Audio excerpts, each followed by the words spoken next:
Alright, yes, the moment we have been waiting, it is this one. And um,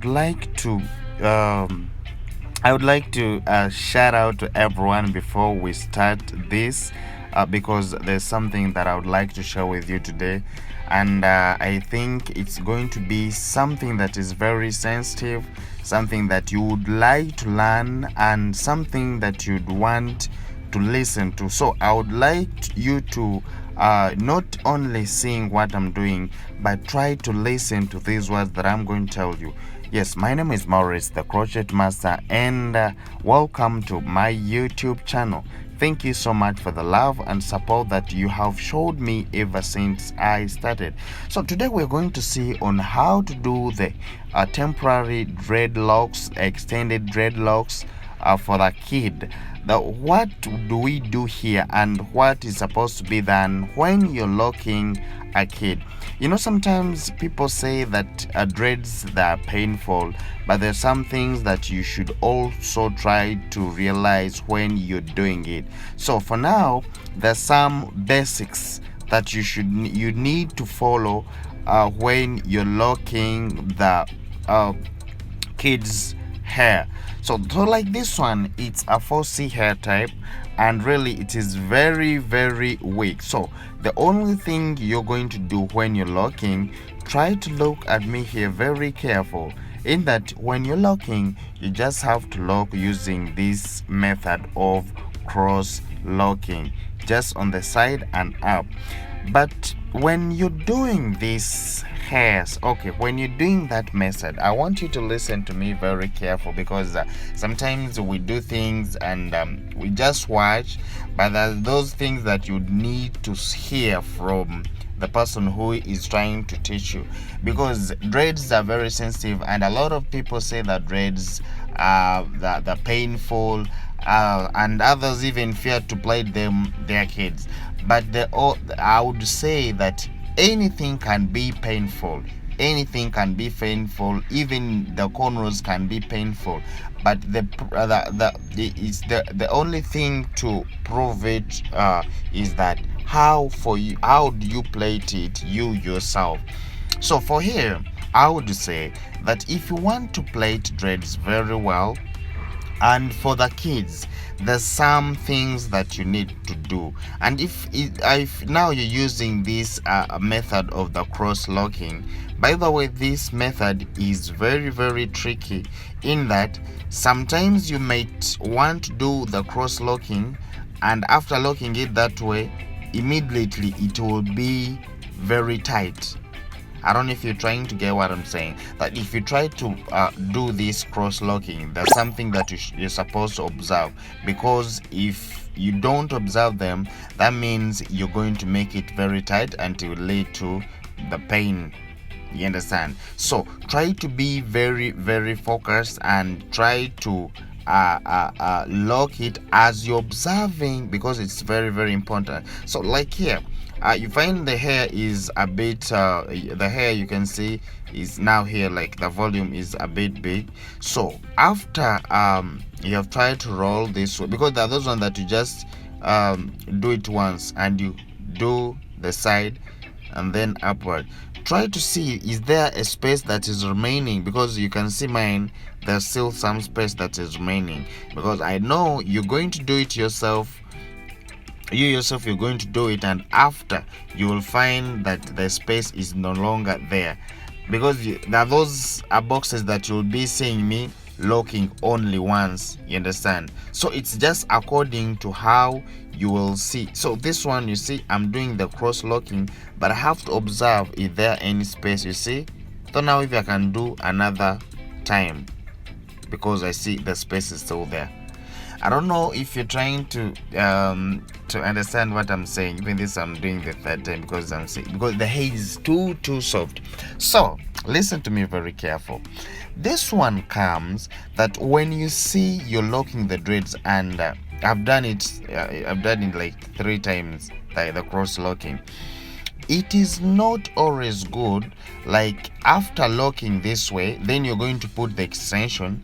You start locking the extension, putting the extension, and you find when finishing, after putting the extension, that locking that I be locking after, when you put the extension after doing after plating that dread, then you have to lock it for the last time.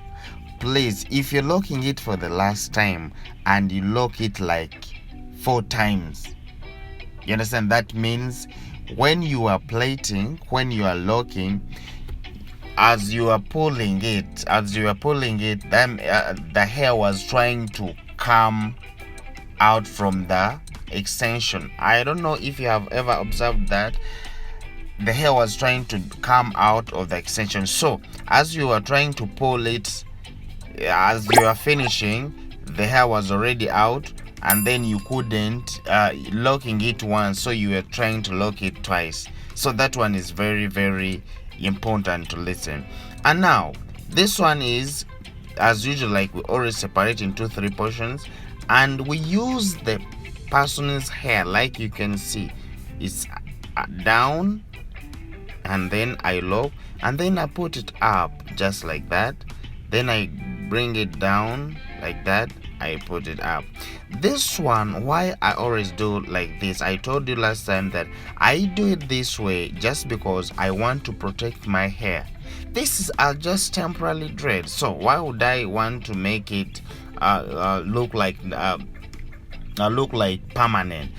So I just have to do this way, so that when I'm going to unplait my hair, I'll be able to see it, and then I just soak them out. And to those ones who didn't watch that video, because I have runs asking me how to unlock the dreads, oh please, I already posted, I uploaded that video, is right there. If you try to see my previous video, it is there, how to unlock the extended dreads. You can go and check it out. So that one is going to help me. Though there is another thing that people always ask, that when you're adding the hair like the way I'm doing it, and the hair is done, how do you keep in touch, like how do you get that the hair right now, like the one I'm using? So because after here, you just first come and lock it, come here and lock it. You see, I still have space down there where my extension is going to pass, so that's why it's not going to be painful for the kid. You see the space there, I can even do it 2 times just because I've seen the space is still there. Well, it's now done, you understand? So, and then I come back and I see if my height is there, then I lock it back. What I was trying to explain here is sometimes you find my people asking me, what is that hair that I keep on, like when the real hair is done and you're still plating the dread? Yes, how do you get that remaining hair to add on, you understand? So it's what I would like to try to show you here, so that you see what the trick that I use to get the other hair. When you try to look here, you see when I'm doing it, there are those remaining hair that you're seeing for the kinky, you're seeing it, the rough things. So those ones are the ones that help me whenever I'm trying to roll this the up and down.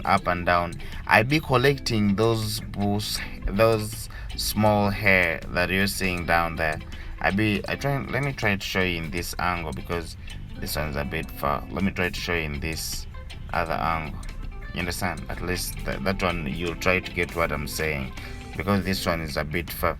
Let's try to see it. Is that this one you just keep on let's use this one so that you'll see it better. Yes, because this is very, very very sensitive, and would like to know how can be protected to our kids, because dreads, remember, they all last. Now this one I put up, this one down. You see, I want you to look at me very careful, in that whenever I'm trying to roll it up and I put down like that, there's something that I be doing. You see, the hair is now, it's going to an end, but whenever I try to bring it down, I even collect these rough hair. I don't know if you get it. Yes, you see I've collected them. So I try to pull it. So now the hair is already done, but now I'm collecting these small rough hair that is remaining. That's why you're seeing from the first hair is not the same as here I am.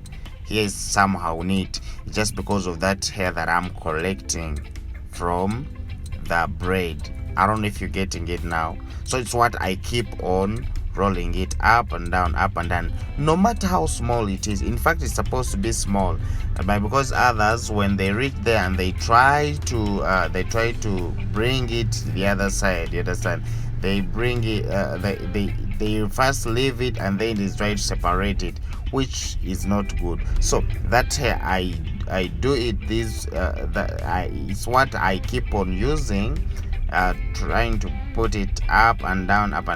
And others would say, maybe for me, when it's like that, after I'm seeing the hair when the hair is done, I'm saying that it's done with the braid, I'm just going to try to separate a little hair on the kink, and then I keep on rolling that. It is fine, but professionally you don't have to separate anything from there. You just have to make it look natural. So you continue hooking, you continue doing it, I continue hooking it, and then when you see the hair is done, then that hair that is roughed up, that little one that is remaining, it's one that you collect and you try to lock it. It will automatically give you the hair that you're going to keep on using. So this is how we keep on doing the dreads. And guys, I love you so much, and trust me, I